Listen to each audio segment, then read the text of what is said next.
Hey, it's Mike with PriceActionTradingSystem.com, and it is Tuesday. It's October 10th. This will be our chart lesson for the day. And looking at our daily chart, we really rocketed up high here. It looked like it was going to be we had a really bullish day to start off, but you can see we've sold off at least half of that so far.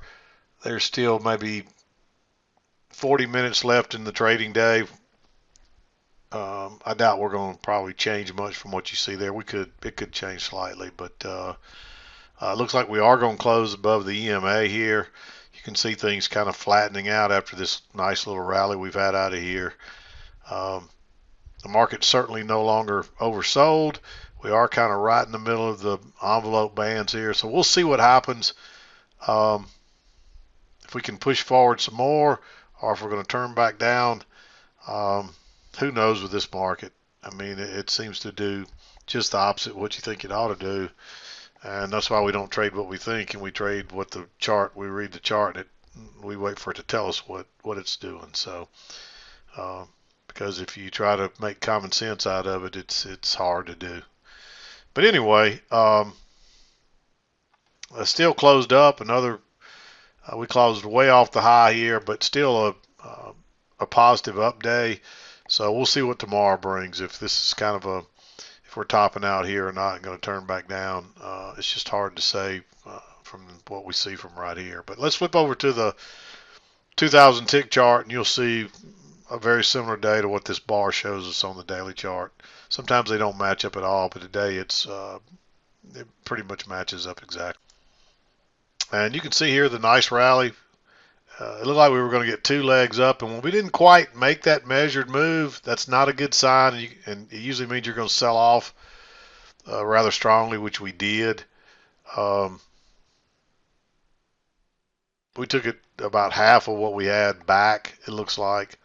So, but you can see that really strong rally, and there's two legs in there, but we didn't get that measured move, and then it sold off pretty strongly, then just kind of chopped sideways the rest of the day. There's not a lot of trades today. This was for such a nice bullish day. There's just no setups, and you can't force setups. Um, you just can't force a trade, and so sometimes you just have to sit and you wait and you wait. And I mean, really from after 10 o'clock, there's a couple of greens and there's one short. Maybe there's another green in here. But there's just not a lot of trades here. So if today felt like a struggle, even with the strong trend, it's because there's just not any setups, and you're going to get days like that. Unfortunately, I hate these kind of days where you're getting a really strong trend and you're just not getting any opportunity to enter. It happens. It's like it shoots up and it gets in congestion. Then it shoots up and it gets in congestion. Then it shoots up and I mean, there's a lot of sideways stuff even in the upper trend there. But anyway, that's what we have there. Let's zoom in. We'll go through the trades and we'll wrap the day up. 7 o'clock came just as we're bottoming out here, and you had this second entry long. It's pretty much a triple test across there with a nice bar way away from the EMA. The problem is you usually need a higher low, so I marked it green. It is a triple test. It is a nice bar. It is a second entry long. There's reasons to like that trade being that far away from the EMA. The safer trade is to wait for this higher low, which comes a couple of bars later, a few minutes later. Unfortunately, neither one of them really give you a runner. And then we just keep chopping higher. It looks like we got a break of this trend, and then we run up, and then you just get two more tests off of it, another second entry long, and next thing you know, we're going higher. I marked this, even though we had a break and a new high here, I marked this as blue because it is a second entry, and we do have a new low here, so it's you could, even though it doesn't break lower there, you could treat that like a failure. And take that trade. It's basically just a higher low. A lot of times you'll get a break of a trend in the overnight that just doesn't seem to really make any difference. You won't see that as much during regular trading hours, but every now and then you'll see one. Here it didn't seem to make a difference. You got another break here and you're 2 legs up, and it played out like you never had this break. And that's not a super convincing break. It does close outside that trend line. Maybe I've got it drawn wrong. Maybe it's a little flatter than that. Maybe it's more like so, and then it's definitely not convincing and it still fits along the top. So maybe I just have it drawn wrong. That's probably why that happens sometimes, especially during the overnight. Another thing I think that happens is the volume is a lot thinner in the overnight, and so maybe there's a thin spot there, and you just happen to get a few more sales that took it a little bit lower than what it might normally during regular trading hours when there's plenty of volume. So I'm not sure why you'll get those false breaks like that occasionally during the overnight, but you do get them.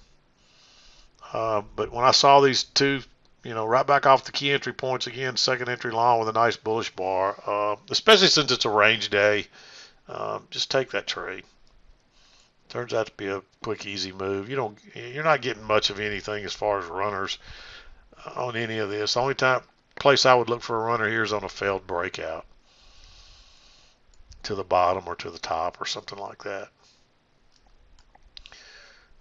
We do get the close out. You do get a convincing break outside now and 2 legs up. We're not quite back to the same highs, but you can see we turned down there, and so it is a second entry short. Notice that's a new low, first entry, second entry. The bar is like 6 ticks. It's relatively low risk. It's a ways from the EMA, so maybe you take that trade. I marked it green, but there's still reasons to like it. You get a double top here, but it's still like it's trying to push higher again. So I just sit tight. I don't like that. It's not a perfect signal bar. I mean, it's bearish enough probably, but it's just a first entry. It's not even a failed second entry long or anything. I just sit tight. And then we're just kind of chopping along. There, we are making higher highs and higher lows, and there's probably room to get out before this high. You can see that trend line holding. And we have been bouncing at the midline all the way across here. So that was one that, you want to say, hey, I'd like to take that trade. But it's just a first entry. I didn't mark it because I didn't like it, and I'm not going to add it on now, but it's a possibility. I mean, it's real close to being able to say, hey, that's a green one, but I just think you're better off to skip it. Because there's, let me just see how much room there is there. I mean, there's enough room. So if you took that, I probably wouldn't, knowing that you were taking an aggressive trade, I'd probably say, okay, I agree with that. But I didn't like it in real time, and I'm still not crazy about it.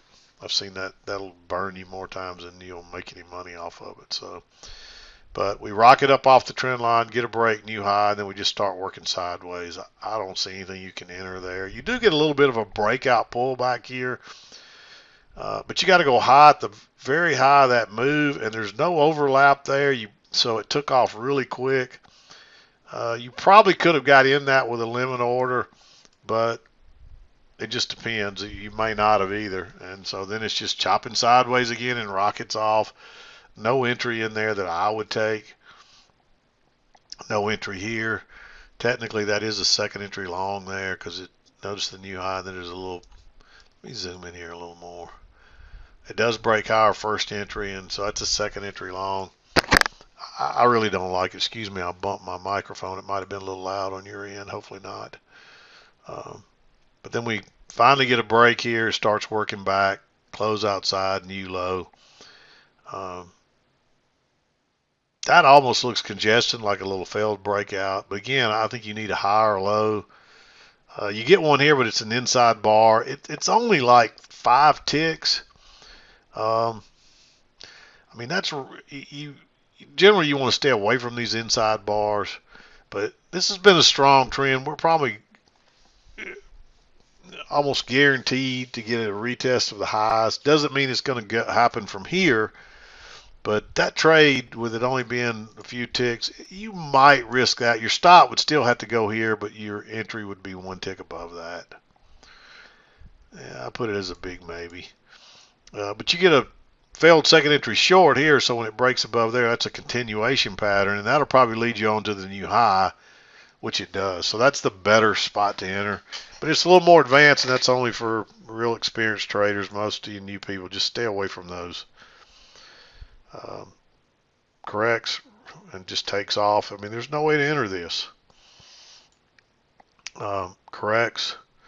You get a break and you try to go lower twice, so you get a triple test really across there, and this is right off the key entry point.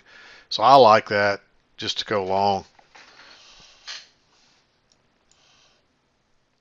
Runs up, comes back, gives you another second entry. This one's off the EMA. I like this trade a lot because you could also call it a failure. Notice the new low right there, and you get a first entry, second entry, and it turns up, it fails.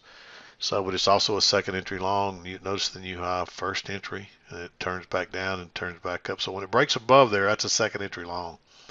So maybe you take that trade. There's not a lot of room to the highs, but this has been a really strong move up here. So, you know, you're probably going to make a new high. So maybe you risk that one. And then we just start working sideways again. This one's really tempting, but we're still in this uptrend.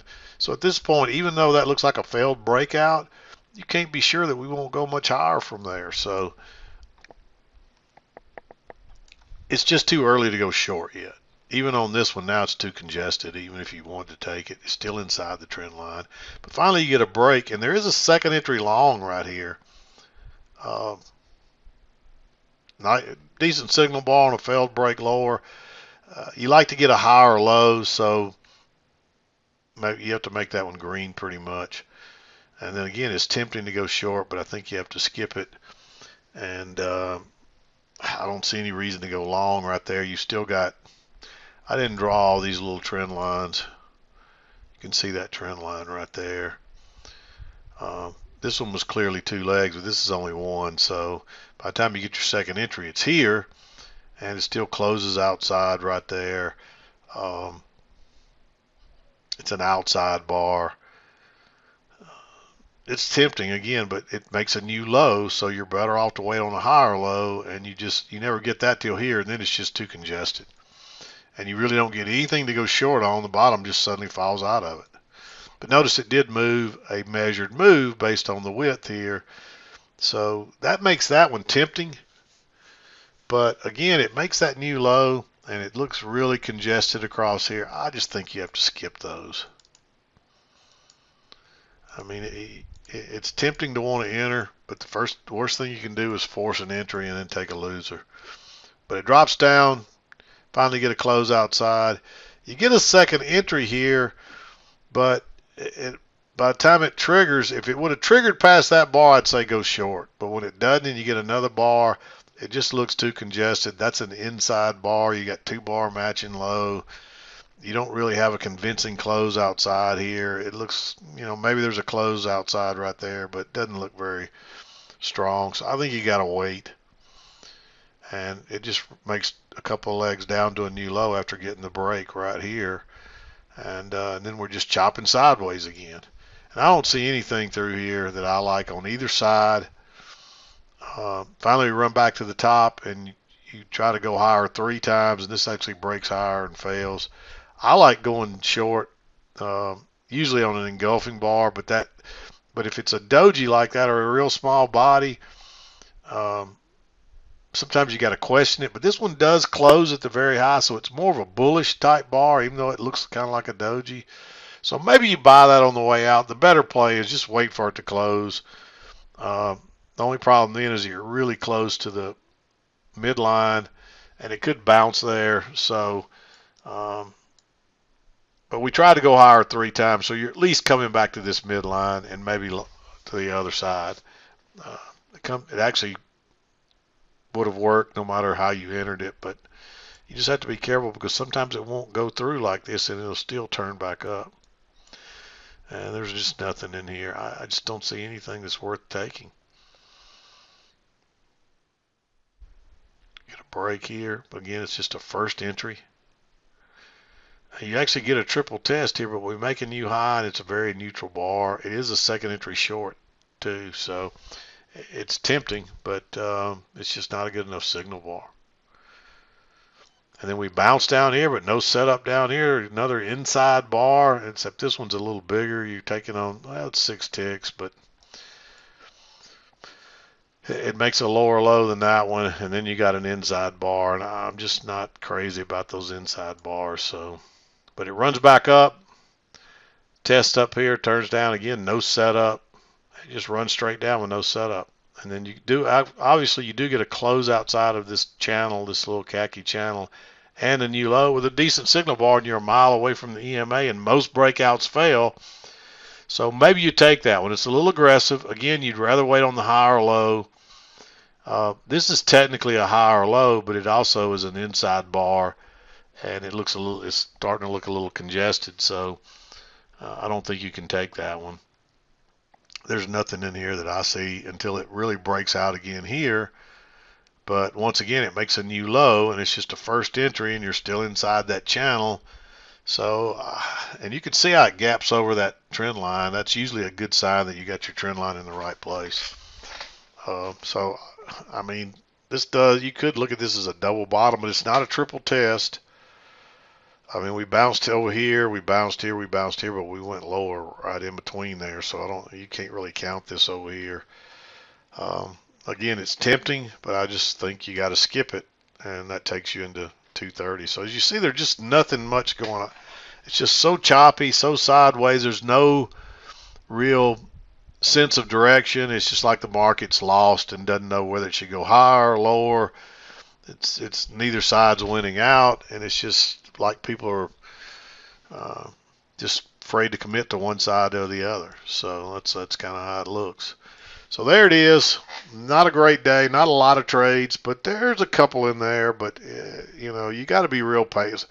I've talked about this before. Sometimes when you get a day like this, maybe you just pack it up and go home if you're not finding your trades. And because I mean, this is hard for even a skilled trader to find the setup because there's just not any. And you get days like that occasionally. So we've had more of them lately than ever. But you seem to get days. You're always going to get days like that. It's just they don't come very often. But lately it seems like they come all the time. You get these days where a lot of movement, but you just don't get any setup. So it's unfortunate, but that's the way it is. Don't force trades. If you forced a trade in some of this mess and lost, then you probably already know why you lost. So don't force trades. But anyway, I'm going to wrap it up. We'll be back again to do it tomorrow. I'm done for today. This is Mac with PriceActionTradingSystem.com, and we'll see you next time.